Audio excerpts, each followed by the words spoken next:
Hello बच्चों, welcome.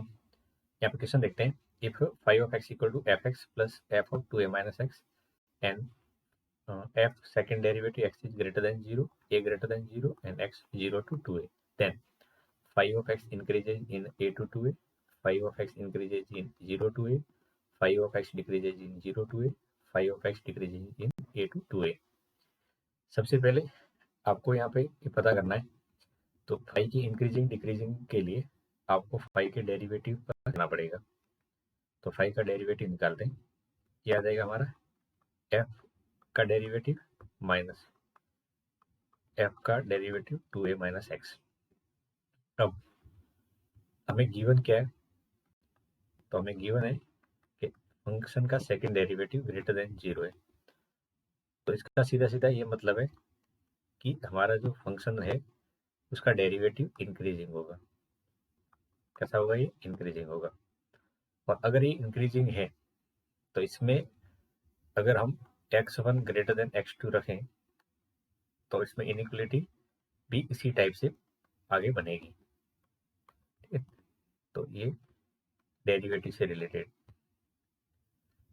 अब आपको यहाँ से पता करना है x और टू ए माइनस एक्स से रिलेटेड। तो देखिए, हम यहाँ पे कंसिडर करते हैं let y equal to x, एक फंक्शन है, और एक y equal to two a minus x. अगर इन दोनों को मैं देखूँ जीरो से टू ए के बीच में, तो ये पहले आगे बढ़ता है, तो ये y इक्वल टू एक्स है, और ये वाला टू ए माइनस एक्स देखेंगे तो ये डाउन साइड आता है, और एक जीरो कॉमा टू ए से स्टार्ट होता है। ये दोनों एक दूसरे को मीट कहाँ करेंगे? ए पर। ठीक है, ये वाला जो सेकेंड वाला ग्राफ है ये है टू ए माइनस एक्स का। अब यहाँ पे दो कंडीशन बनती है। केस फर्स्ट देखिए, जब मेरा एक्स जीरो से ए के बीच में है, तो इस बीच में आप देखोगे तो आपका एक्स लेस है और टू ए माइनस एक्स बड़ा है। टू ए माइनस एक्स का पोर्शन ऊपर दिख रहा है और ये एक्स वाला पोर्शन नीचे दिख रहा है। देख पा रहे हो ये वाला पोर्शन में? अब ये कंडीशन आपके पास में आ गई है कि x मेरा less than two a minus x है। तो अब इसको अगर मैं पुट कर लूँ फंक्शन के डेरिवेटिव में, कैसे पुट कर लूँ? फंक्शन के डेरिवेटिव में, और फंक्शन का डेरिवेटिव इंक्रीजिंग है तो फंक्शन के डेरिवेटिव में ये एज इट इज इसी टाइप की इनइक्वलिटी बनाएगा।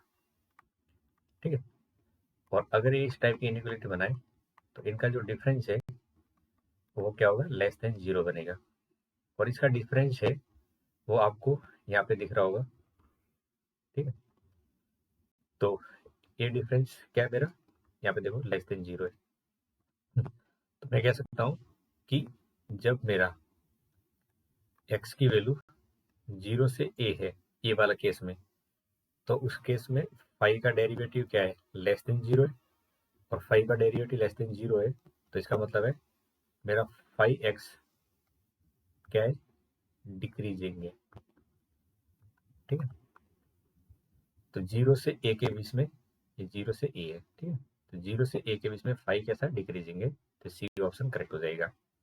अब देखिए, जब मेरा x a से टू ए के बीच में है, ठीक है, यहाँ पे जब फाइव एक्स ए से टू ए के बीच में है, तो एक केस सेकंड यहाँ से लिख रहे हैं।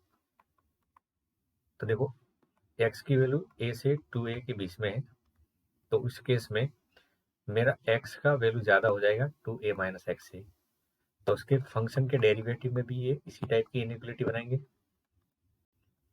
ठीक है, और अगर इनका डिफरेंस यहाँ से देखेंगे तो मैं कह रहा हूँ कि f का डेरिवेटिव और f के डेरिवेटिव में टू ए माइनस एक्स को देखेंगे तो ग्रेटर देन जीरो रहेगा।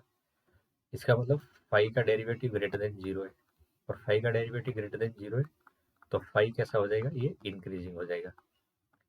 कैसा हो जाएगा? ये इंक्रीजिंग होगा। ठीक है, तो ये आपके पास में फर्स्ट ऑप्शन में दिख रहा होगा कि फाइव एक्स इंक्रीजिंग कर रहा है ए से टू ए के बीच में। तो ये दो कंडीशन आपके सामने समझ में आ गई होगी, बनाई है मैंने। मेन आपको इंपॉर्टेंट कॉन्सेप्ट यहाँ पे क्या ध्यान रखना है?